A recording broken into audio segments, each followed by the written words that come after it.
घाट के ऊपर इसी जगह पे नरेंद्र मोदी जो हिंदुस्तान के प्रधानमंत्री हैं वो नहाए हैं। उसके बाद हमारे इसी जल में हमारे गृह मंत्री नहाए हैं, इसी जल में हमारी राष्ट्रपति नहाए हैं और इसी जल में हम लोग डुबकी लगा रहे हैं। प्रधानमंत्री भी वहीं पे डुबकी लगा के आए हैं, आपने भी वहाँ पे लगाई है, तो कैसा उस समय फील हुआ? राजा और रंग एक समान। राजा और रंग हैं और इसी जल में सारे के सारे अपने आप को पवित्र करके भाग्यशाली महसूस कर रहे हैं। तो हमारे और हम इस देश में जो रह रहे हैं ना, मैं ये कह दूंगा कि हम भाग्यशाली हैं। जिस जगह, जिस घाट के ऊपर सरस्वती घाट था हमारा, नरेंद्र मोदी जी या हमारी प्रेसिडेंट ऑफ इंडिया या नितिन गडकरी या और लोग नहाए हैं, जिन्होंने वहाँ पे स्नान लिए हैं, डिप लिया है।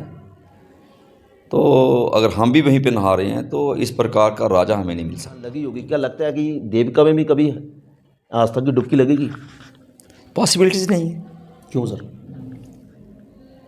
क्योंकि इच्छा शक्ति रही। जैसे लाशें बह गई थी, देविका का पानी इतना आता है कि कुंड भी बंद हो गए, बौली में पानी चला गया, क्या कहीं ना कहीं देविका मैया गुस्से में तो नहीं है? गुस्से में तो स्वाभाविक है, क्योंकि उस बेचारी को उन्होंने छोड़ा ही नहीं। हम लोगों के साथ मेरा हमेशा शाल होता रहा है, उधमपुर के लोगों के साथ, चाहे कोई भी सत्ता में आए हमारे साथ शाल ही होता रहा है। उधमपुर को हमने सुगड़ता हुआ देखा है, निखरता हुआ नहीं देखा है। सत्य कहेंगे, सत्य लिखेंगे, सत्य चलेंगे। 144 वर्षों के बाद महाकुंभ जो लगा है प्रयागराज में, तो उसमें आस्था की डुबकी हमारे उधमपुर के अजय कुमार गुप्ता भी लगा के आए हैं। इनकी धर्मपत्नी जी हमारे साथ मौजूद हैं, ये दोनों गए थे। और बड़ी बात तो ये है कि जिस जगह पे हमारे देश के प्रधानमंत्री और उसी के साथ अगर देश की राष्ट्रपति की बात करें या कई और लोगों की बात करें, जहाँ पे उन्होंने आस्था की डुबकी लगाई प्रयागराज के संगम स्थान पर जाकर, तो अजय गुप्ता भी वहाँ पहुँचे थे। तस्वीरों में मैंने आपको दिखाया। तो इन्हीं से बात करते हैं। पहले तो अजय सर, बहुत बहुत शुभकामनाएं कि आप महाकुंभ का स्नान करके आए हैं। धन्यवाद अरुण जी। मैं तो कहता हूँ कि भगवान का आशीर्वाद ही था। मैं तो कभी सोच भी नहीं सकता था कि इस कुंभ में जाऊँगा।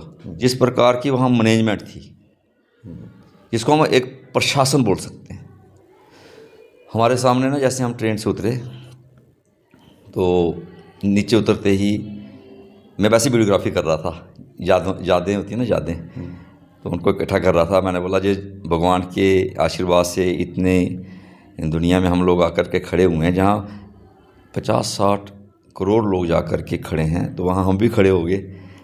तो वहाँ पे एक व्यक्ति जो था बेहोश हो गया रेलवे स्टेशन के ऊपर ही।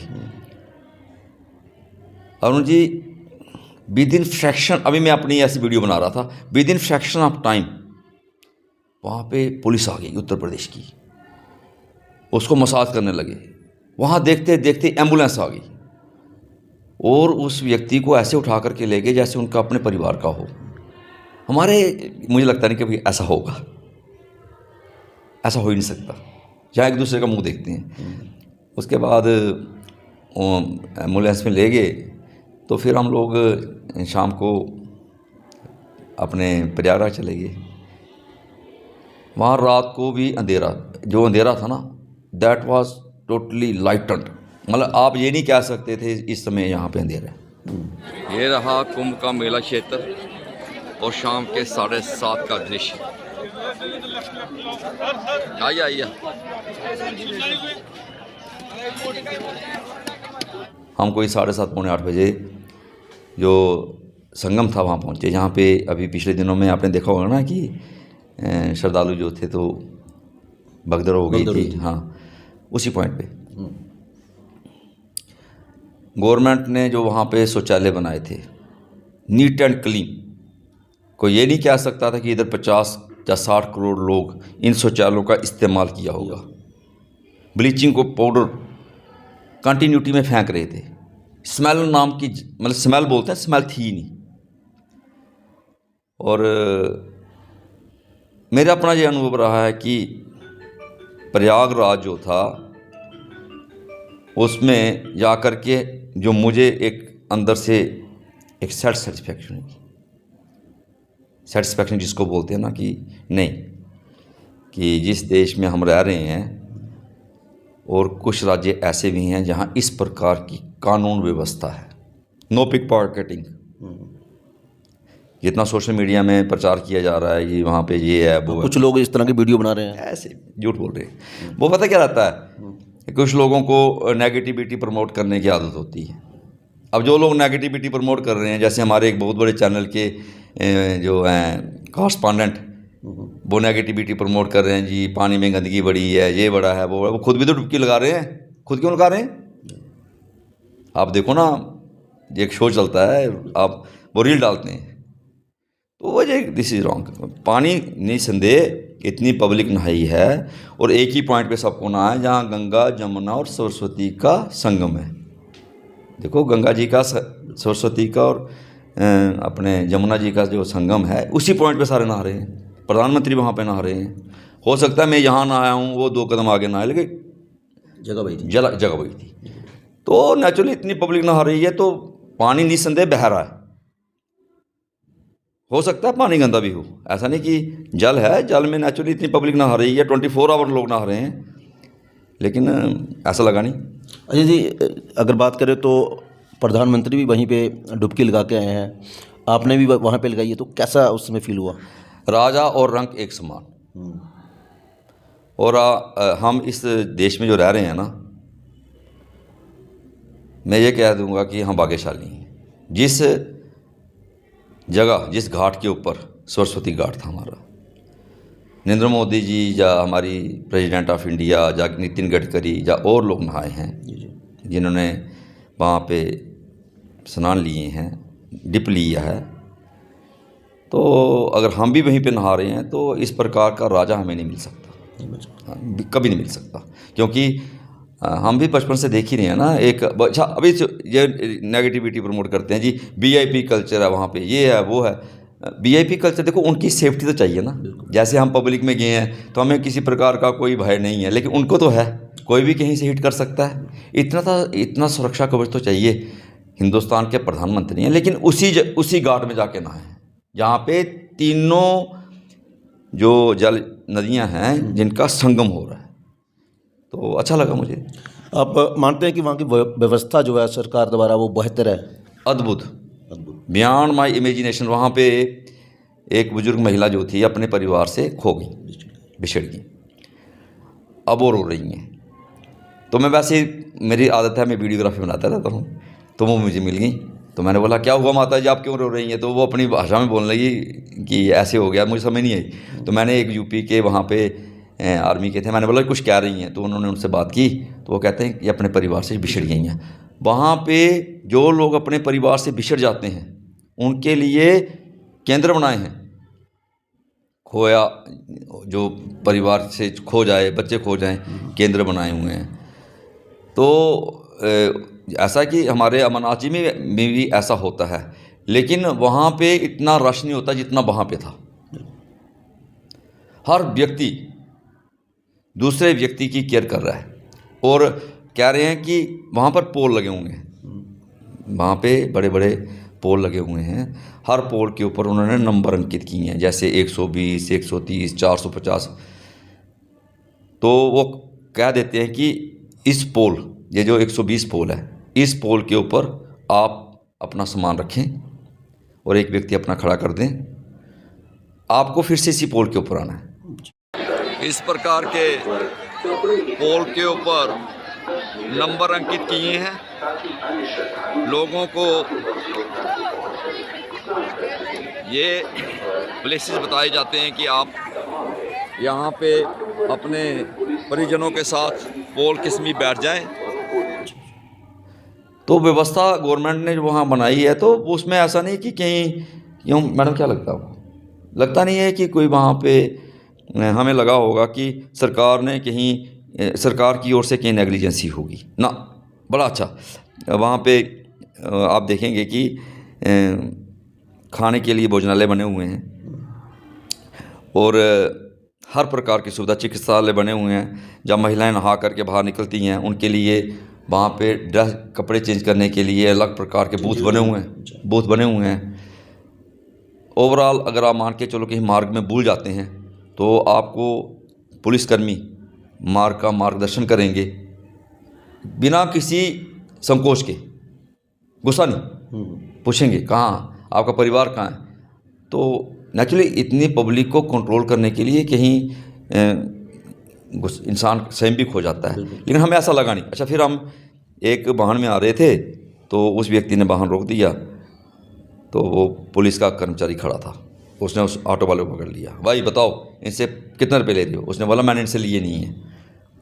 कहता है देखो इनसे आने और जाने का वही लेना है जो ले रहे हो, 500 for single trip, not for individual. तो मैं सुन रहा था, उसने बोला जहाँ पर आप इन लोगों को लूट रहे हो 500 अगर हमें इस प्रकार की कहीं मिली, शिकायत मिली, हम आपको सीज कर देंगे। मतलब अदरवाइज पुलिस ऐसा बोलती है क्या? अब हम यहाँ पर कंप्लेंट करते हैं ये ऑटो वाला ओवर चार्जिंग कर रहा है, कौन सुन रहा है हमारी? तो वहाँ पर क्या कह रहे हैं कि आपने जो यहाँ पे श्रद्धालु आए हैं उनको लूटना नहीं है। तो इस प्रकार की जहाँ व्यवस्था होगी इसको बोलते हैं प्रशासन। एक होता शासन, एक होता प्रशासन। तो ये प्रशासन, आदित्यनाथ जोगी जी ने एक चुनौती ली हुई थी, मैं ये तो बोलूँगा ये इट वाज ए चैलेंज कि पूरा वर्ल्ड हमें देख रहा है और पूरे के पूरे स्नातक जो सनातन थे एक जगह पे ला करके खड़े कर दिए। इतना सरल नहीं है, अच्छा था। बिल्कुल।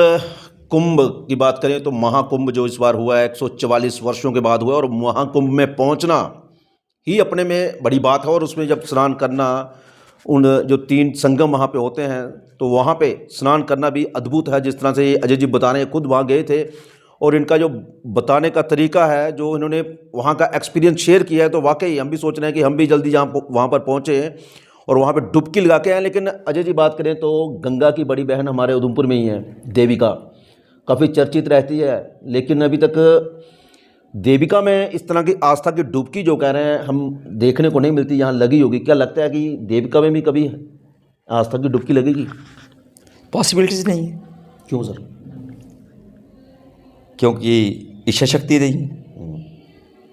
देखो आदित्यनाथ जोगी ने जो भी निर्माण अवैध थे उनको ध्वस्त किया। देवका के ऊपर इतने अवैध निर्माण हुए हैं तो सरकार ने क्या कर दिया। मैं 91-92 की बात बताऊंगा। नीचे जो लास्ट ब्रिज है जो पिछली बार बह गया था, वहाँ से लेकर के अपने घर तक पानी ऐसे निर्जल होता था, साफ़ सुथरा। तो हम इसके बीच के चल के आते थे, नहाते थे, बीच चल कर के आते थे। ऐसे किसी प्रकार का कोई गंदगी नहीं थी। बड़ा अच्छा ये नीचे जो पुल बना ना, जहाँ पे अभी ये अपने एमएच चौक में पुल बना हुआ है, उस समय ये पुल का एक स्टेप नहीं बना हुआ था, पानी ऐसे जाया करता था, साफ़ सुथरा। तो हम देवका मैया के जो बावली हैं वहाँ से ज़्यादा प्रेफर करते थे कि हम देवका की जो जलधारा है उसमें नहाएं। तो अब क्या हो गया कि हाउसिंग कॉलोनी से लेकर के आप नीचे चले जाएं उस पॉइंट तक जहाँ से मैं कह रहा हूँ, जहाँ से वो पुल बना हुआ है, आपको गंदगी दिखेगी। लोगों ने अपने जो शौचालय हैं उनके आउटलेट रखे हुए हैं। अच्छा, सारी की सारी देवका की इंक्रोचमेंट की हुई है। सर इतना पैसा भी लग गया यहाँ पे। देखो पैसा कितना लगा कितना नहीं लगा, लेकिन ये एक आईवाश होता है, तभी साफ नहीं, कभी साफ मुझे नहीं लगता होगी। अभी देखिए ना, इन्होंने सीवरेज के जो प्लांट लगाए हैं ये भी ये पुल के नीचे लगाए हैं। और कि एक बार ना मैं वहाँ खड़ा हो गया तो देखता हूँ कि वहाँ से वो फटा हुआ है साइड में। आप भी कभी जा कर के कवरेज करना, साइड से फटा हुआ है, तो उसका पानी ड्रेन आउट कहाँ हो रहा है, वो भी देवका में जा रहा है। उसके साथ ही जितने भी एमएच रोड के ऊपर मकान बने हुए हैं उनके डायरेक्ट प्लांट मेरी छत के ऊपर से देखेंगे, डायरेक्ट गंदगी के भंडार जो हैं तो वो देवका में जा रहे हैं। तो सरकार की मंशा ही नहीं है कि देविका जो है, जो माँ जिसको हम अपनी माँ के समान मानते हैं, इसको कभी साफ़ करेंगे। और जिस देवका घाट के ऊपर आप पैसों की बात कर रहे हो, 186 करोड़ रुपया लगा हुआ है वहाँ पे, तो आपने देखा है कि 2-4 साल पहले हमारे पार्थिव शरीर बह गए थे, शव बह गए थे, आप खुद देखिए ना। अच्छा, उसके साथ दूध गंगा के ऊपर जितने निर्माण है सारे अवैध निर्माण है। दूध गंगा के ऊपर जो ब्रिज बना है उसके साथ रेस्टोरेंट बने हैं या कुछ और भी बने हैं, वो सारे के सारे उन्होंने दूध गंगा को कवर कर दिया है ऊपर तक, जहाँ स्कूल है।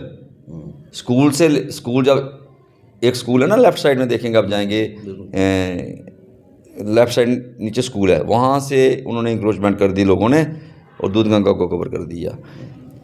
तो यहाँ पे पॉलिसीज़ जो हैं, अगर आप एक अच्छा सिस्टम बनाना चाहते हो, आपको पब्लिक को नहीं देखना है, आपको पॉलिसी को देखना है। तो हमारे यहाँ पे पब्लिक को देखा जाता है कि हमारे से कोई नाराज़ नहीं होना चाहिए, क्योंकि पब्लिक सेंटर्ड लोग हैं हम लोग, पॉलिसी सेंटर्ड नहीं है। अब सरकार को क्या चाहिए, पब्लिक को क्या चाहिए, ये सरकार को इसके ऊपर चिंतन करना चाहिए। लेकिन एक बात कह दूंगा मैं आपको अरुण जी, हम अपने जीवन में जीते जी देवका की सफाई नहीं देखेंगे। ये तो क्योंकि कई वर्षों से एक ही बात चल रही है, देवका पोल्यूशन है, देवका का ये है, देवका का वो। सफाई होने के चांसेस नहीं, सिर्फ बातें होती हैं। अभी पिछले दिनों में एक बाढ़ आ गई, बाढ़ आ करके जो हमारी बावली हैं उनमें गंदा पानी चला गया। उन बावलियों का पानी हम अपने घरों में 91, 92 में लेकर के आते थे, क्योंकि उस समय हमारे घरों में इतने पानी आता था, लेकिन लोग कहते थे देवका का पानी लेके आओ, देवका से पानी लेके आओ, वही पीना घर में। तो आज वहाँ से पानी कौन पी रहा है? वहाँ लिखा होगा ये पानी पीने के लिए उत्तम नहीं है। तो सरकार को इसके ऊपर एक चिंतन करना चाहिए। अजय जी, क्या लगता है, जिस तरह से लाशें बह गई थी, देवका का पानी इतना आता है कि कुंड भी बंद हो गए, बौली में पानी चला गया, क्या कहीं ना कहीं देवका मैया गुस्से में तो नहीं है? गुस्से में तो स्वाभाविक है, क्योंकि उस बेचारी को उन्होंने छोड़ा ही नहीं, इंक्रोचमेंट कर दी। देवका का जो गुस्सा देखो ना, उसका स्वरूप देखो कि देवका आप जा कर के देखेंगे कि कितना बड़ा उसका फैलाव था, आज इतना सा रह गया है। तो अरुण जी, ये बड़ा डिबेटेबल टॉपिक है, क्योंकि हम तो पॉलिटिक्स से दूर रहना चाहते हैं, परंतु दुख इस बात का है कि हम लोगों के साथ मेरा हमेशा छल होता रहा है। उधमपुर के लोगों के साथ, चाहे कोई भी सत्ता में आए, हमारे साथ छल ही होता रहा है। उधमपुर को हमने सुगड़ता हुआ देखा है, निखरता हुआ नहीं देखा है। वही हमारा गोल मार्केट का एरिया, वही लंबी गली की टूटी हुई टाइलें और वही जाले टूटे हुए हैं। चलते फिरते बुज़ुर्ग लोग गिरते जाएंगे तो आगे बढ़ते जाएंगे, नस्लें ख़त्म हो गई, लेकिन हम उधमपुर क्या देवका का स्वरूप बदल नहीं पाए। ये हमारे लिए एक दुख की बात है। बिल्कुल, गंगा की बड़ी बहन हमारे उधमपुर में है, एक गर्व की बात है। लेकिन कहीं ना कहीं गंगा की बड़ी बहन देविका भी अपने आप में शर्म महसूस करती होगी कि मैं किस शहर में आ गई।